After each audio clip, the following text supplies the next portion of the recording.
Welcome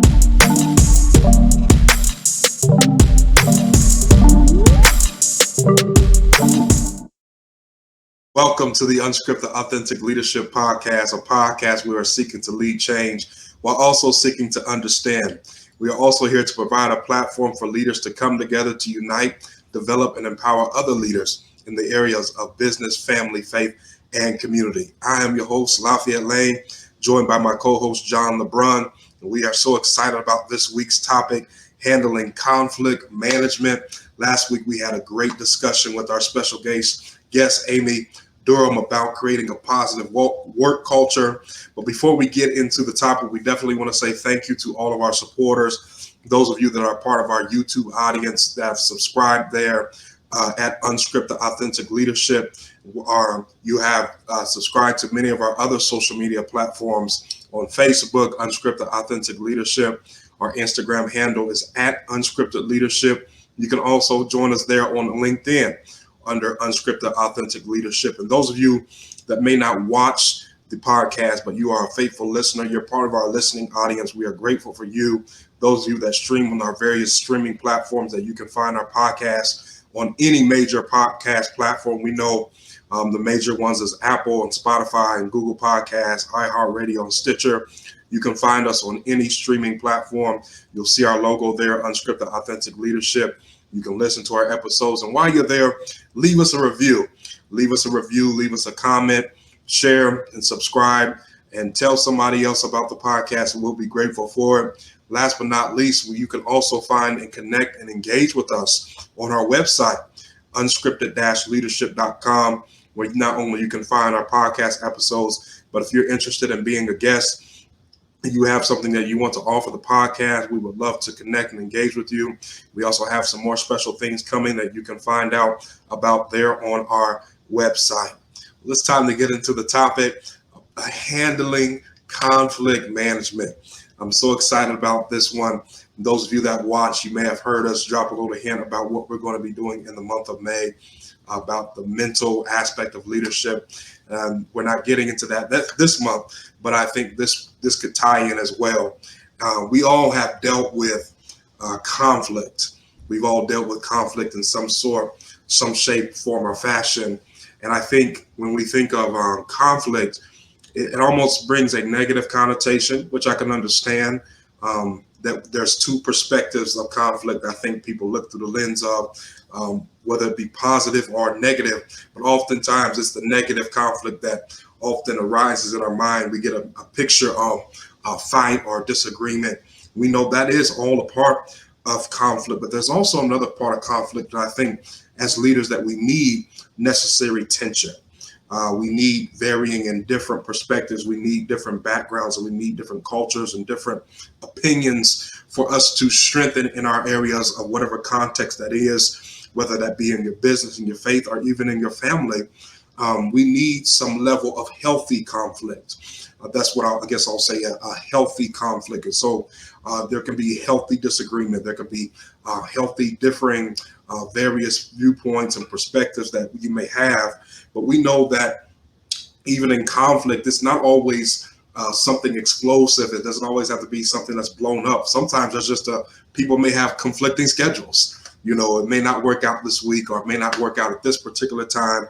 And so we weren't able to meet up. We weren't able to accomplish this collaboration because we had conflicting schedules. And so it doesn't always have to be so magnanimous. Sometimes it's very micro, very small conflicts that we have a conflict or a clash of interest, or we have a disagreement. But the basis of any conflict may vary, but it's always a part of our society. And my God, we see that all the time. We see that especially in our social media or even our regular media outlet and news, is that our part of our society, especially in 2021, we thrive on conflict. We thrive on disagreement. We thrive on people butting heads and not getting along. And that's what is almost made popular. But I believe that there's an aspect to leadership that we can use our disagreement, we can use our conflicts, we can use our various different interests and even our various viewpoints, and we can use them to come together and make it a a thing for positive that we can work together and make our workplaces a better place, make our corporations a better place, make our churches, our ministries a better place, and even make our families a better place. John, let's establish what your perspective is on conflict as we work toward what conflict is, as we work towards conflict management. I want to set the ground of what conflict is, and then we'll move to the phases of conflict before we get into the conflict management. John, kind of give us your perspective of when you think of conflict, what comes to your mind? Yeah, so I feel like so many of us avoid conflicts, and I know we'll get into this in a little bit, so stay tuned for that. But if you think about it, it's not so much the conflict that is the bad part, it's the handling of the conflict. As you alluded to, it could just be a conflict of schedule or so forth. Yeah, But I mean, we get so nervous about it, and some people just lose their minds over the fact before the conflict resolution even begins, right? yeah, I was taught a long time ago, don't ever show up to the table with a sword and expect anything but another sword, right? Because only the greatest of leaders could essentially bring a shield and not try to attack back, basically. So it's always just kind of like show up to discuss, but not to battle necessarily. But we do all do it. How many times do you go to return a T-shirt? Right? We've all seen it. Like you go to the store and you're like, I don't know if they're going to return this shirt. So I'm going to show up extra aggressive. So they'll take this shirt back. And the reality is you walk up, hi, I didn't need this, wrong size. I don't have the tags. And like, okay, no problem. Would you like a gift card? Like, oh, and so, the conflicts obviously vary, but it's not the conflict itself that's the issue, because you have conflicts all through the day. You have a conflict getting out of the house on time. You have driving to work. There's drivers that aren't paying attention or on their phone, and that brings conflict. So I don't see conflict as quite the issue that others do. And I also always remind people that most likely, if you just approach the conflict with the right attitude, it's probably going to work itself out and be just fine. It's probably not going to be as big of an issue as you build up in your mind, and we can talk about that in a little bit. But we just build up these issues to be so big, and this is what's going to happen, and then it's going to do this, and then we're not going to be friends anymore, and then our families are going to hate each other. And the reality is, you showed up and you talked something out, and then you were even better friends than you were before, because avoiding conflicts just makes things build up on the inside, but working through them really helps bond you together. I remember when Lafayette and I were first becoming good friends. Do you remember the day I took you out for pizza? absolutely. Yeah, so we were talking about politics. One of those things they say people should never talk about. Well, we talk about it all the time. Right. And we don't even always agree 100%. We want the same results, but we sometimes see them in different paths, and that's fine. We're great bros. It doesn't matter. You don't have to agree on everything to be brothers and friends, which is a key tip there for everybody. But anyways, we were talking about something, and I remember Lafayette got a little heated. He didn't get mad. He didn't yell at me or anything. I could just tell he was thoroughly irritated, and it had nothing to do with me. I just walked away because I knew he was getting frustrated. And then I was like, I think he's mad at me. And so I said, hey man, let's go get lunch. He's like, cool. We got in the car. We're driving 1 minute away to this pizza place. I'm like, hey, are we cool? He goes, oh yeah, man, you're like a brother. We're fine. I'm like, okay. He's like, I'm not mad at you, just the situation. And I remember thinking, oh, good. This is somebody that I can like have a good like brotherhood with, because we can disagree on something or not see eye to eye, and it doesn't explode. But I belted up my head like, this is a terrible situation. You know what I mean? We're not going to be able to talk anymore. And I'm like, let's go eat and resolve this. And the reality is, in his head, there was nothing to resolve. So, Yeah, I think that's so good about the handling of the conflict. Like you said, it's not so much the conflict in itself, it's how we handle it. And it's the buildup. As you said, we have so many, and I've done it. You assume a person's response. You assume your coworker's response. You assume your friend's response because you guys had a different perspective or different viewpoint. And so there are phases of a conflict. And that is one of the first initial phases, is the prelude to the conflict. And so you have all these things that have built up before, and you almost make a conflict before the conflict even happens based off the assumption.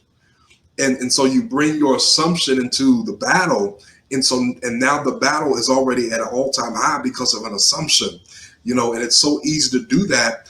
I think we do that for various reasons, because we come from different backgrounds, different religions, different cultures, different education backgrounds. They all play an instrumental part of the conflict. And so there are phases of the conflict. And I think if we could get the prelude, then our conclusion would end up in a much better place.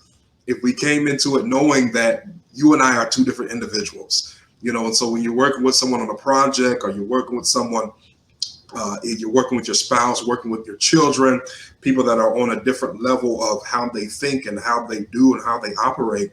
I think if we get our prelude right, then we'll be able to have our conclusion be even better. And it may not, be peaches and cream all the time, but I think that the outcome would always be a lot better, would turn out much better if we would go into the conflict with a different mindset of, hey, this is not, like you gave a perfect example about the t-shirt. The prelude to the conflict was you already went with the attitude, they're not going to give me, my refund because I don't have the receipt. That's the prelude right there. You already made up in your mind before you got to Target, before you got to Kohl's, that cashier was not going to work in your favor. And we do that so often, and it causes us a world of trouble, and we waste a lot of time based off assuming, based off of, I'm a Republican, you're a Democrat, and so I assume things. You're a conservative, you're a libertarian, you're this and you're that, and so we assume things, and I think that we talked about this a while back in our unconscious bias series. We talked about simple things that we assume. A person that is black, because I'm black, I must love fried chicken and watermelon. We assume, and because of our assumptions, it leads to conflict. Because this person is of Oriental descent, or Chinese, they have to be good at math or really good in education. That's not always the case. And so because of our assumptions, it leads to conflict. And how we handle the conflict is so important, because there's phases to the conflict. There's the prelude, but then there is the triggering event. And I keep alluding to May, because I know we're going to deal with triggers. The mental part of leadership, a lot of the conflict, let's just have an honest moment. It has nothing to do with the other person. Something triggered you that had nothing to do with them. There was something in you that you haven't gotten over in your past, that you haven't moved past, that may have hurt or damaged your feelings, your intellect, your emotional well-being. And because of that person may have done something similar to something that someone else did to you before, you take your anger and so now there's a big old conflict because there was a triggering event that really had nothing to do with the person. And so now we're in a place to where, people are not texting each other back. Nobody's calling each other. We can't stand each other. There's an elephant in the room. There's tension on the job.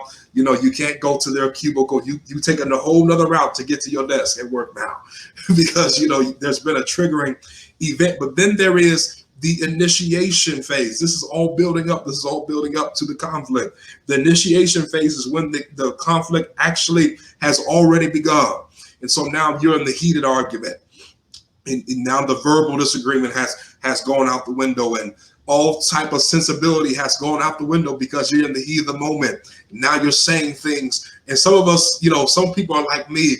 It takes a lot for me to necessarily, quote unquote, go off on you with my words. I'm a shut down type of person. And so if I'm upset, a lot of times I'll just shut down. And that's an inner conflict. Conflict is not always just verbalized on the outside, but sometimes conflict is internalized. And that can be the most damaging conflict, because those of you that internalize internal conflict, it's that tipping point. Once you get to that place, look out below. It's a TNT bomb. And so we have to learn how to manage this. We have the triggering events. We have the initiation phase, but then we have the differentiation phase. That's the phase when the individuals voice out their differences against each other. And so the reasons for conflicts are raised in this differentiation phase. And I think that is a critical point, to where if both parties are willing to be sensible and listen, that if you listen to the difference, you can always find some commonality. And I know we've used that example about me and John so many times on the podcast, but who better to use than ourselves? There have been so many times there are differences. We don't always agree on the same thing, but when we voice our difference, we found, hey, there is resolution in the conflict, but the difference has to be voiced first. You know, it may not always come out right. It may not always sound right. But if you take time to marinate and sit with the difference, you can find the commonality. But then here's the whole wrap-up point, moving to the managing. The last phase is the resolution phase. This is the part that we want to get, because the whole point of conflict is not to prove who's right or who's wrong. It's to get to a resolution. And the resolution, here it is, it will require compromise. That means I don't get all of what I want, you don't get all of what you want. But we come to a place where we come together and we compromise. We come under, you know, the things that we want to. We lose a little, we may lose a little here, you may lose a little there, but we come to a place of compromise, and the compromise leads us to a place, to a resolution phase, to now our conflict is actually working in our favor. And so now the company is better because the conflict actually brought out ideas that we didn't think about before. The conflict brought out creativity that wasn't there before. The conflict brought out a whole nother side of perspectives that we didn't have before, because we were able to bring a resolution phase to the conflict. We're able to resolve. That's what I'm trying to say. We're able to resolve the conflict. And when we move through these phases, that is called conflict management. It is the management of the conflict. It is not the conflict itself that is bad. It is the management. The management of conflict is the process by which disputes are resolved. And so when you have conflict management, negative results are minimized. They may not always be totally gone altogether, but if you have a process of how you manage your conflict, your negative results will be minimized and positive results will be prioritized. And so now you flip the script altogether. When we have this conflict management, how can we get positivity out of this conflict? And how can we walk away to where negative results are not the main thing that we walked away with? The key to conflict management skills involves using different tactics depending on the situation. It may require negotiation and creative thinking. And so the key word that really stood out to me about conflict management is that word process. I think we have to sit back and ask ourselves, those of you that will listen, those of you that will watch this, do I have a process in place? Because conflict is unavoidable. So the whole point is not to say, I want to go through life without conflict. That's not reasonable. You will have conflict on this earth. You're a human being. Because we have differences, there's going to be conflict. So we must ask ourselves, what processes do we have in place that will help us navigate and manage our conflict? It's the process that's the problem, not the conflict. It's the process. John, talk to us about this whole conflict management. Now that we've established what conflict is and how we move through the phases of conflict, how do we begin to implement this process in our conflict management?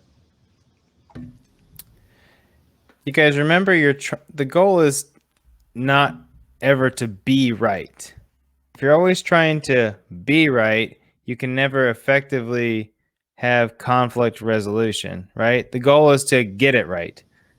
Get it right, not be right. There's a complete difference. If you're trying to get it right, that means your mind is open to discussing things with the other person. Because now you and the other person or group are tasked with resolving things for the sake of getting things right. If you're trying to be right, you're always stuck in justification mode, and you can never 100%, unless you think you're perfect, then you can never 100% get it right. Because even if you're mostly right, they may have a little bit of rightness in there as well, which is probably why the conflict started. often when they say it's a compromise and you say, well, no, because my way is right, your way may be right mostly, but it may not be right 100%. And it typically is not. That's why it's called compromise, as you mentioned. Compromise doesn't mean you have to meet 50-50. Compromise means you have to go to the table with how you feel and what you think and be open to their conversation back without escalated voices and extra emotion. Now, I can't say leave the emotion out because that's virtually impossible because we're not robots. That's the only thing I know of that can leave the emotion out and goes straight to the numbers, right? Ones and zeros, the robot, the computer. So you can't leave the emotion out, but maybe your emotions you can program yourself to where your emotions go from frustration and anger to love and trust. So now you show up with your emotions are, hey, let's just figure this out, and use those emotions instead of, I'm right and here's why. And if you don't like it, there's the door.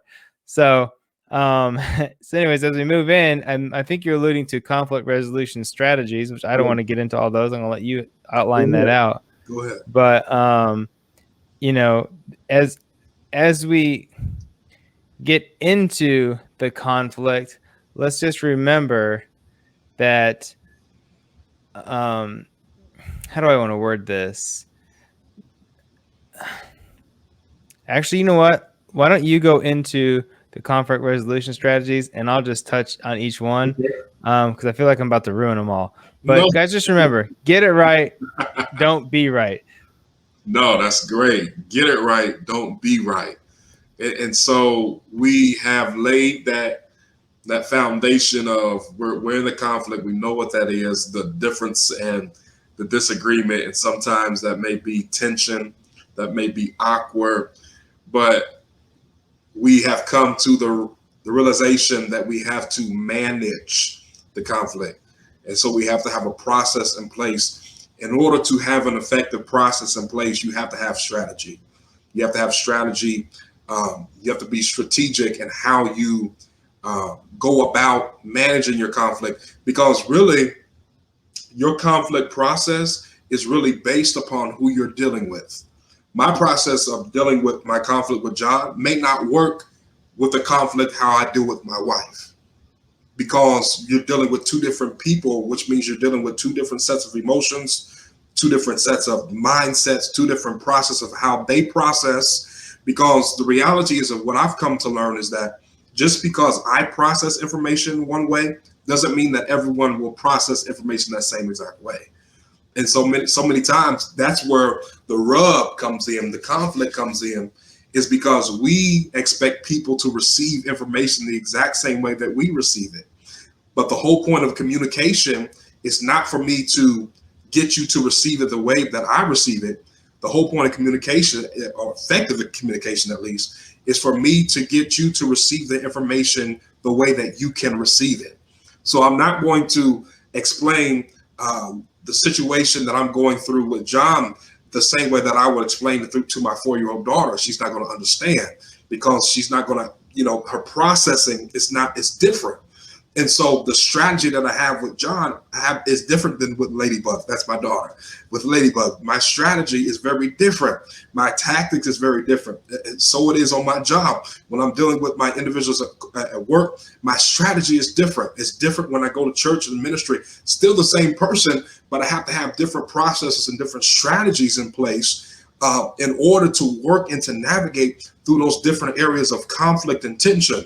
And so there are 5 conflict resolution strategies that I believe some of them are good, some of them are not so good, but I want to cover all of them because I believe that we've all found ourselves in either all 5, or we maybe have found ourselves in 1 or 2 of them.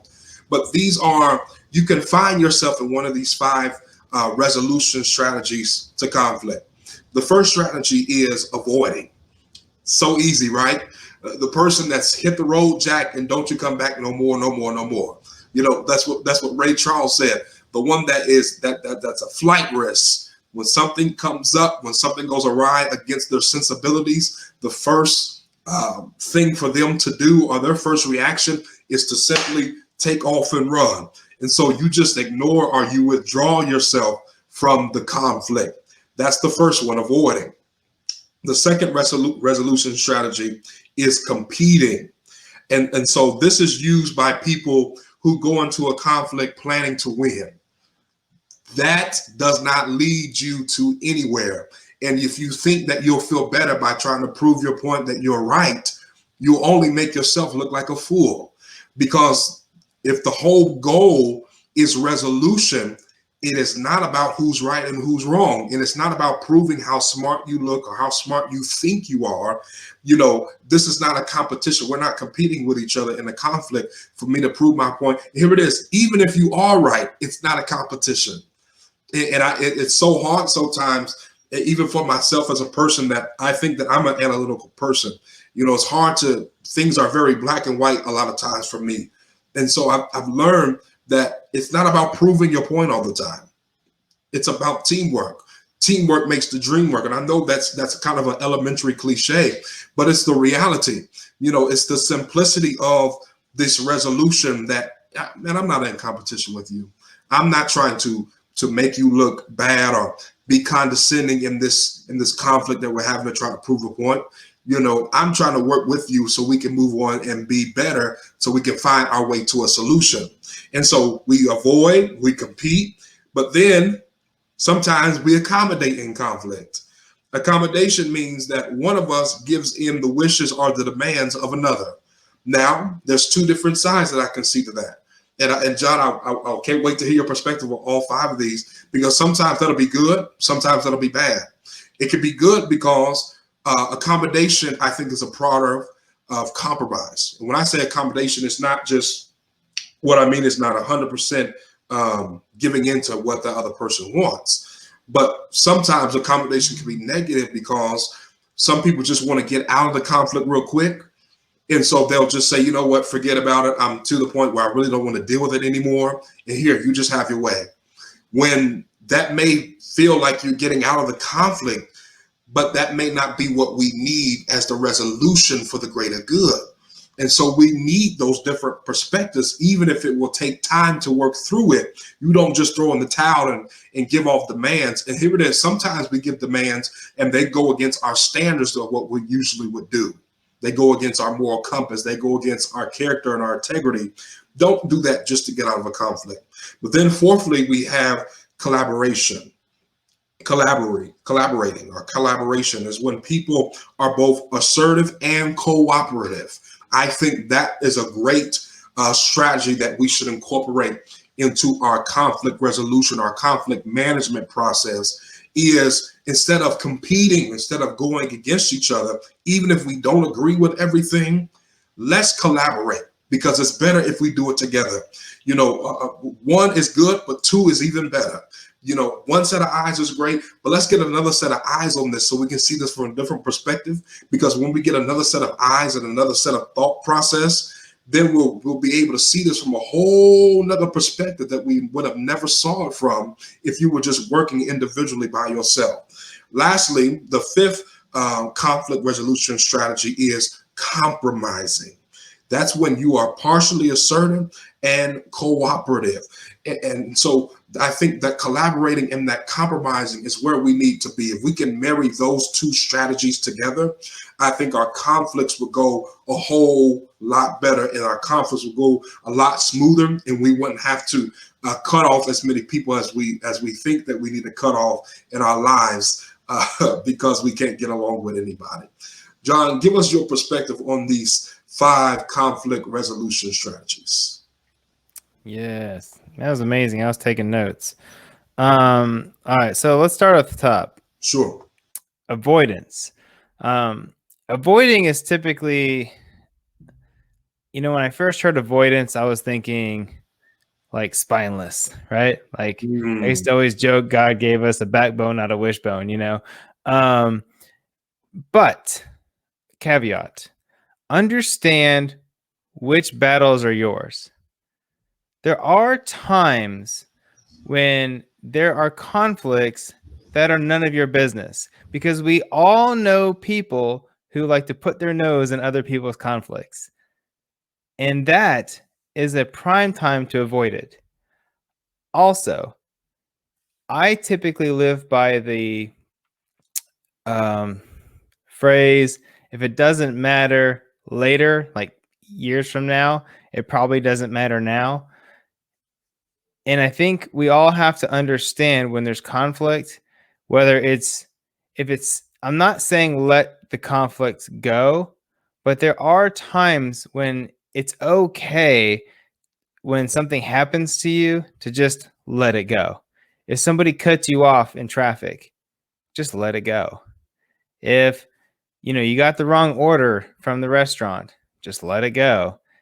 I'm not saying you can't ever go back, but like for me, if I got a burger and there was ketchup and I don't like ketchup on the burger and I've driven 10 minutes down the road, it's more of a hassle for me to get mad, turn around, go back and scream at the guy who did not do it on purpose. Let's be honest. They don't know who I am. Than it is just to eat the burger, okay? And I'll be fine. My day will be fine.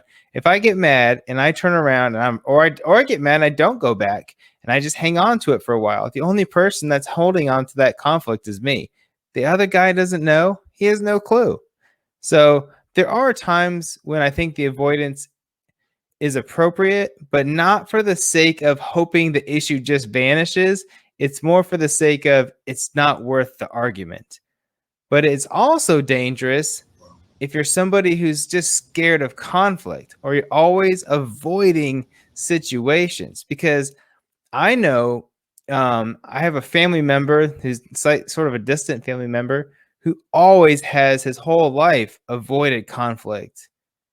And the problem is I think he thinks that it'll just go away, but they actually build up and they come back later. Not all of them, I'm sure not all of them have, but enough to eventually just life looks terrible because you've never sort of, quote, manned up and handled the situations. You always just kind of tucked and run. So I'm a big proponent of handling all conflicts, but also I tend to, if it's not important to me, it's really easy for me to just let it go. So there are times to just avoid it, but not for the sake of being scared. It's because it's not important. But don't let things build up. If it's going to bother you, understand it's going to bother you and go address it so you feel better. But don't just avoid it because you're scared. But at the same time, you don't have to ram heads with every conflict if it's not important. Competing, I don't think there's ever a win with that, unless you're playing sports. Let's put it that way. Sure. If there's a competition and there's a conflict there, I guess. But other than that, there's no. For the sake of what we're talking about today, there's no winning in competing because, like I said, you're just trying to get it right and be number one. And there's two ways to have the tallest building, right? Build yourself up or tear others down. And so, if you're competing, you're probably trying to tear the other person down. Yeah. Accommodating. One party gives into the other's wishes or demands of the other person. The same thing as competing. It's almost like the opposite side of it. I'm not really big on just one person saying you need to do this or we're not going to have a compromise. Now my favorite, collaboration. I could talk about this all day. You notice Lafayette said it's used when people are both assertive and cooperative. In my mind, this brings a natural compromise, which is the next one, but the key term is both are assertive and cooperative.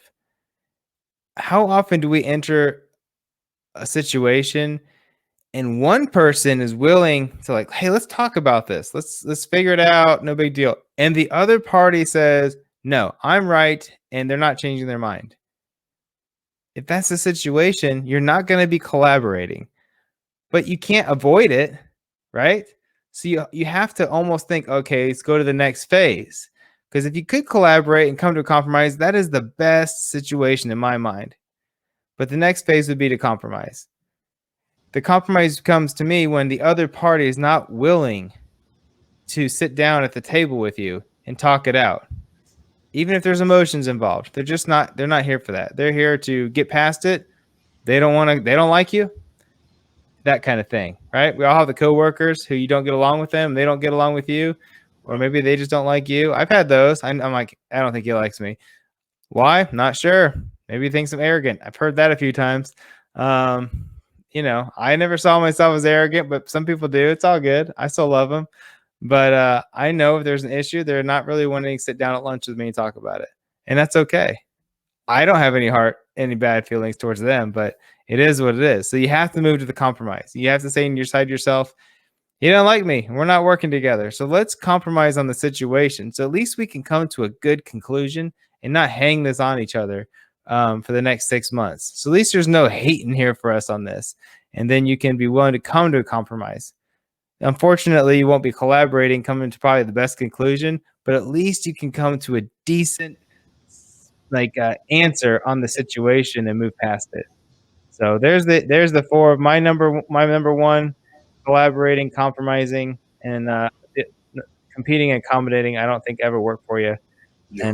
And just the avoidance, just know when to pick your battles. That's good. You brought a different perspective on the avoidance piece for me, because I was just thinking about, this person is a flight risk. Yeah, I'm totally with you. I came to mind as you were talking, and I thought, because I was thinking the same thing as you. I was like, wuss. So, it's all I was thinking in my head, like, you big wimp. But so I'm with you. Yeah, that is so good. I think that is so good. That is so good. We don't want you to be a flight risk and always avoid, but as John said, and I'm going to come into agreement with that. Sometimes the best way to manage your conflicts is to realize that's not my conflict. That blessed me, man. That really blessed me for real. That was really good. Wow. Conflict management. Find your resolution strategies. What works best for you. And you may have more than those 5 that we didn't mention. Those of you that may have some more resolution strategies that will watch this, put it in the comments section. Let us know. We would love to post those and give us your process. We may not be thinking of something or that, but you can add on to that. But I promise you, if you don't have any process in place, start with those 5 that we just gave and build on that.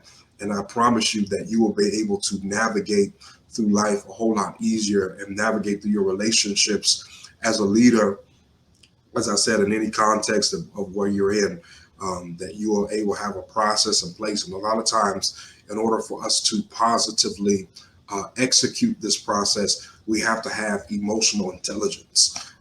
That is our read of the month this month, is Emotional Intelligence 2.0 by Travis Bradbury and Gene Greaves. A lot of times we talk about the IQ, the intelligence quotient.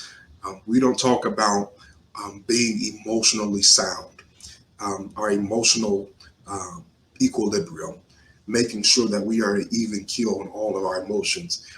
This book will definitely help you tune in and see where you are when it comes to that aspect. As always, we thank you.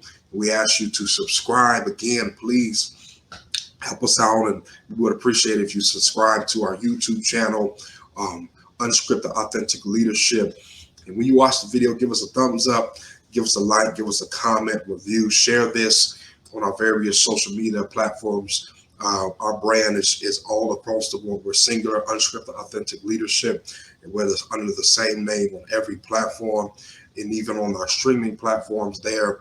Leave us a review. It helps us in the algorithm to help us get a larger audience of exposure.